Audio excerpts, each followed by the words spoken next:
So today we've taken out a couple of cupboards here. Can you just see that? So we've got one of the cupboard walls coming all the way down there to the floor. Then it had the sides of the cupboard there, all out of blockwork, and then over here, that's just the remnants of where the timber frame went for the cupboard doors. And show you the ceiling. There you go, you get a better idea of the layout just there.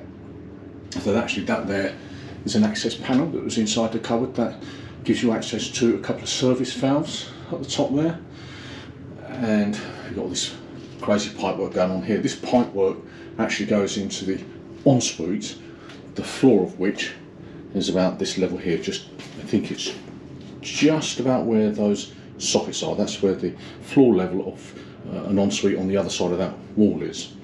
So we've taken these walls out here, the blockwork, and you can see this had plasterboard put on it and plastered, but I say plastered, skimmed. It's at a lower level than the original. The problem we've got here is the ceiling is out of level. I'll slowly swing this round, so from here, I don't know if you can see that, just that pencil mark there.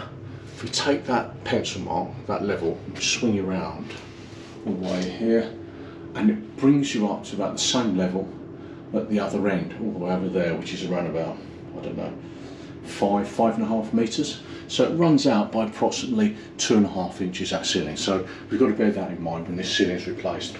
But anyway, we've taken out this cupboard. It's important to make sure when you take out walls to ensure that they're not load bearing.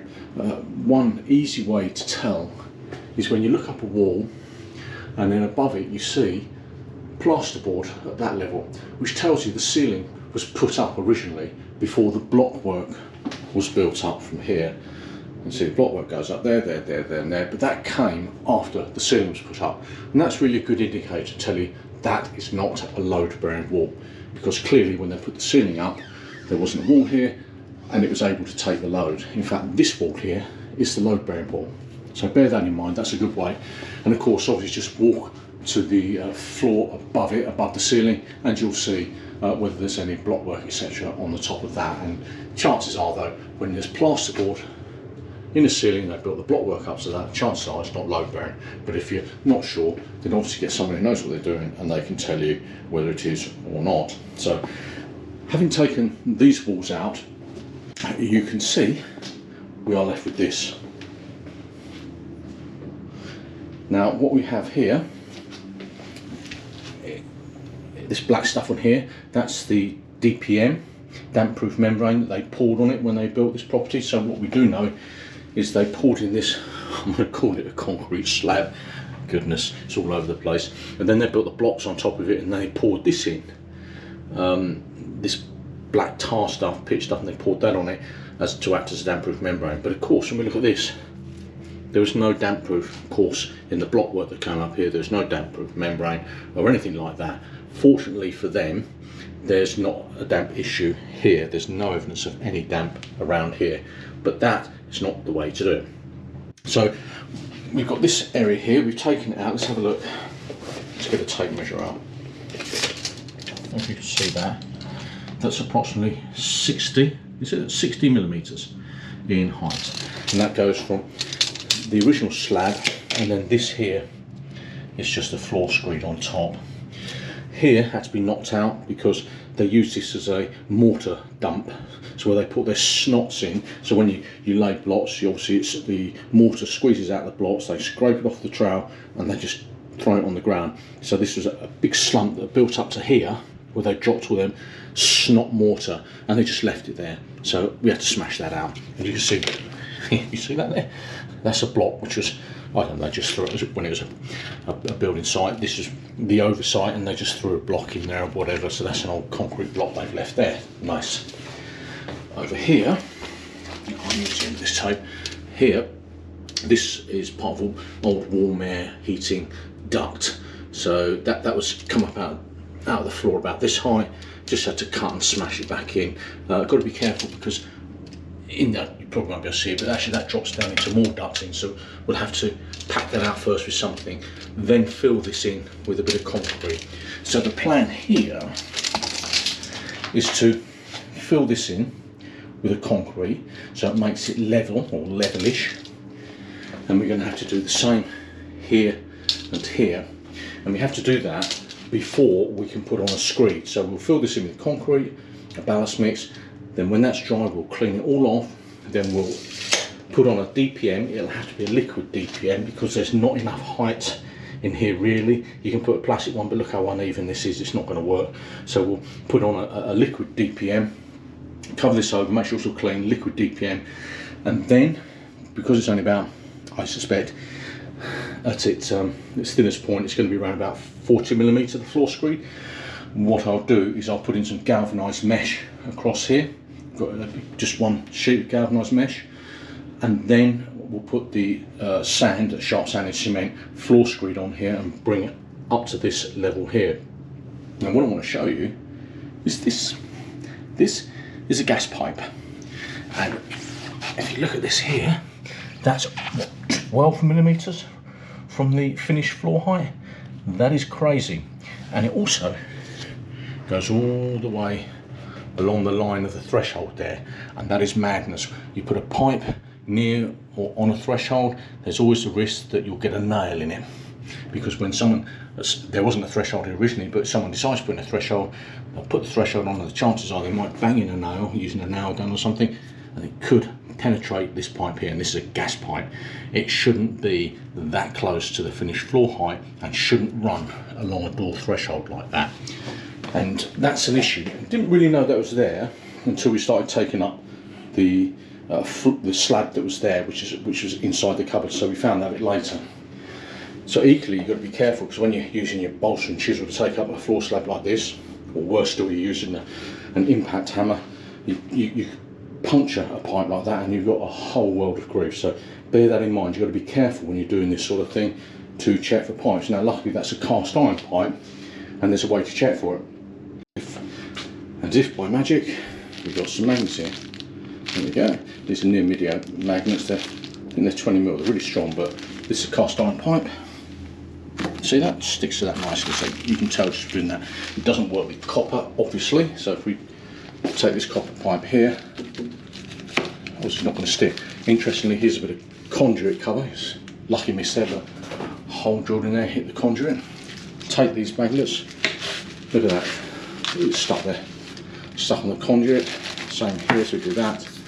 Yeah, and it's a good way of tracing conduit seal, conduit and wall along here. So if you're not sure, then a good way is to use big magnets like this. Of course it won't pick up on copper pipes, I say, but anyway, let's have a look what this does on the floor. So we've got this big magnet here. There's the copper pipe. And see that? See that move? If I do that again, there we go. Move that way. Watch this, ready? See that? Move it all by itself. Push it. So that tells me that's clearly running underneath there. Same thing there, so that's the line of the pipe. Now you can go across the floor, and I advise you do that with floor workers to check where all your pipes are. So let's have a look. There we go, there's one there. See that? That's not a hollow in the floor. That's actually pulling. That's telling me there's a cast iron pipe. Same there. There we go. There it is. Just reel it there. So that's going along there. So we know this pipe goes all the way along there. So you can do that using magnets like this. Check your whole floor before you go drilling into it and smashing it up. So the first thing you do, concrete here, in there, let that go off. Then we'll DPM it with liquid DPM, and then we'll put on a 50mm floor screed with a galvanised steel mesh embedded into the screed, just to give it stability around this dodgy area. And that will give us a good platform to work from to carry on with the refurbishment of this area here, which will essentially be a utility room. That's the idea. We'll do the ceilings as well. We'll bring them back into level. In fact, that's quite bad. It's not that great, but we'll do that. So that's where we are. That's today's task. We won't get it all done today, of course not. But we'll start that job and move on from there.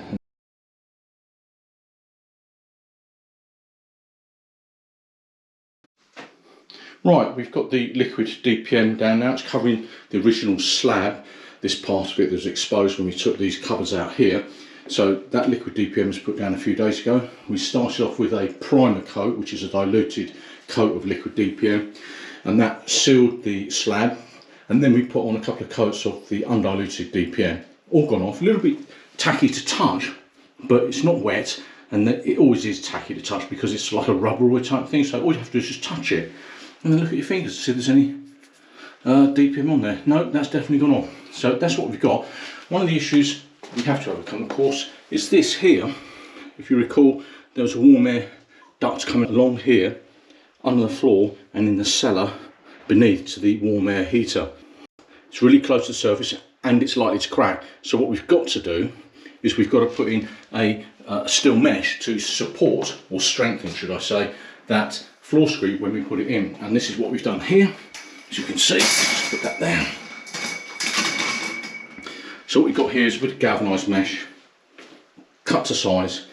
We'll put in the floor screed about 25mm, 1 inch, loose. We won't float that off, just put it in loose, and then we'll put this mesh on top of it, and then we'll put the rest of the floor screed on top of that. So essentially sandwiches this in. Do not float off the first layer of floor screed because that would create 2 layers of floor screed. You don't do that, so it's just loosely put in there, push this in, and then put the rest of the screed on, and then float it off. Now the mix we're using is a 4:1, that's 4 sharp sand, 1 cement. We won't use anything else. Minimal amount of water. We just want to get it moist enough so it'll form a ball in your hand, this screed, and then we can lay it. It's pretty much a dry bed mix, and it'll start to go off within a couple of hours, and as time progresses it'll go really hard perhaps over the next couple of weeks, but it'll be easy to walk on in the next day, 2 days. So that's what we're going to do today, and hopefully we'll sort that out and bring you back to have a look at that. Cheers, see you then.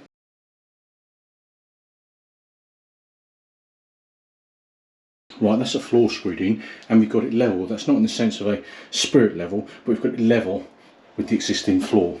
As you can see, we've just left a little lip here, which allows for these tiles to be removed, the glue to be cleaned off. There's also the remnants of a floor screed here.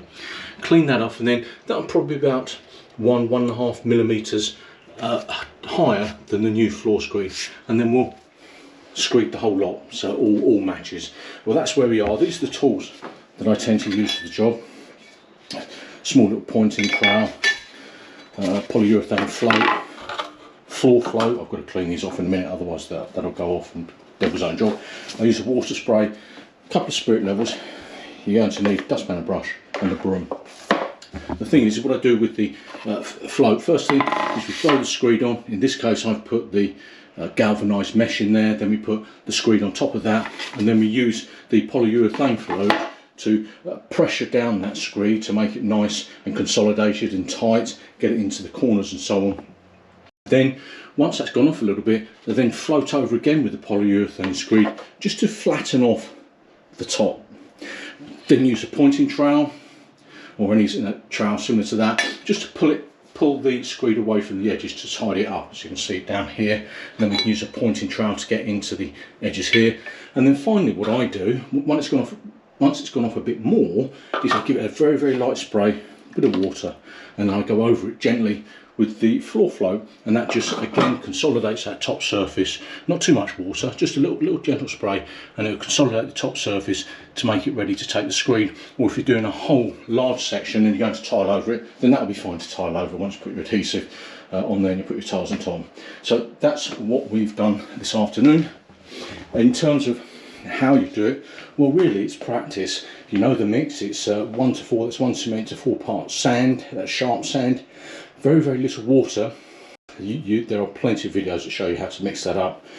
Have a look at that, and what you really need to do is practice. That's the only way you can sort of learn how to do this, is practice. So have a little go by yourself, and then practice on your nan's floor or whatever, and see how it goes. But with a bit of effort you should be able to do that. It's been 6 days since this floor screed was laid. It's pretty much dry. No, it's dry to the touch, but it won't be dry all the way through. And that's because you've got a damp-proof membrane underneath it, which means the water can only go one way, which is straight up. So it's going to take about 3 to 4 weeks before this is properly dry, and then and only then can you tile on it or put on a liquid floor screed as we're doing here. The total amount of material we used, let's have a look, let's just measure this out for this space here. So that's 158 by, that's 158 centimetres by 63 centimetres, and it's approximately 5 centimetres deep, but it varied because there's some high spots over here.